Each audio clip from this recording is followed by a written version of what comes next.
Kerajaan sudah dalam perancangan untuk membangunkan semula beberapa penjara lama, terutama yang sudah berusia lebih 100 tahun, dalam usaha membina persetiaraan kerja kondusif untuk keketangan Jabatan Penjara. Menteri Dalam Negeri Datuk Seri Saifuddin Nasution Ismail berkata, antara penjara yang kenal pastilah penjara Kamunting di Perak, penjara Alustar Kedah, penjara Pengkalan Cepa Kelantan dan penjara Reman Pulau Pinang. Katanya ia telah kenal pasti dan perancangan telah pun berjalan, malah kaedah pembayarannya juga sudah ada.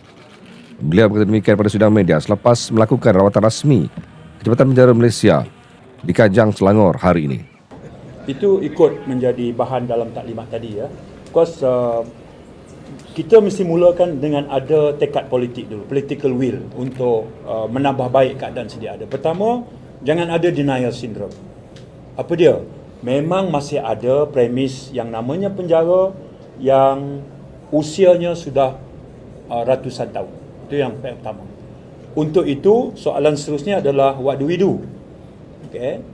Pertama, kita kata bahawa kita masukkan di dalam plan perancangan untuk kita bangunkan semula. Memang ada perbincangan dengan unit kerjasama awam swasta, UKAS, telah pun berjalan dan kita telah kenal pasti juga beberapa premis penjara yang termasuk dalam kategori itu.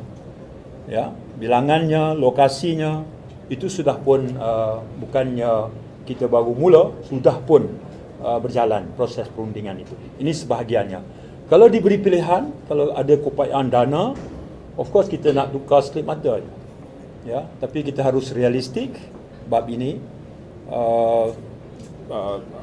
tentang ada keperluan ya, ada kekangan dana ya, tapi perancangan harus dimulakan sekarang.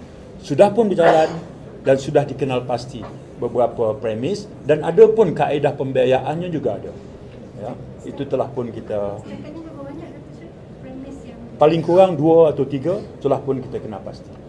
Dengan model pembiayaan pun sudah kita angkat cadangan. Cuma tinggal dimuktamadkan nantilah, akan lalu beberapa proses lagi. Antara penjaranya lah. Jadi tak jadi yang cerita dulu, ni perancangan kita. Yang esok Menteri umumkan penjara baru. Belum ada baru proses lagi. Ini hasrat kita. Misalnya di Kemunting. Misalnya di Pulau Pinang, penjara Reman di pulau tu. Pulau Pinang ada penjara baru di Jawi, itu Sabitan. Tapi kalau yang Reman itu terletak di penjara lama di Pulau Pinang, di pulau. Itu kan lama. Ya, 100 tahun lebih itu dulu. Saya dulu dalam Jawatankuasa Keselamatan Negeri Pulau Pinang, ada satu ketika dulu ada anggota yang staf yang meninggal kerana denggi dekat situ dulu berapa tahun dulu. Ya, sebab keadaannya yang sangat tidak kondusif maksudnya. Itu dalam radar kita.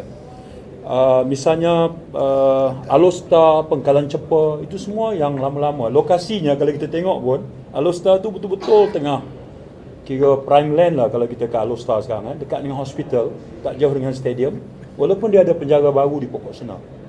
Ya, tapi itu antara perkara yang kita kata kalau nak meningkatkan moral anggota dan kaki tangan Jabatan Penjara, bantu mereka untuk mengadakan bukan menambah ya, tetapi mewujudkan keadaan penjara yang lebih manusiawi lah ya untuk didiami. Itu istilahnya.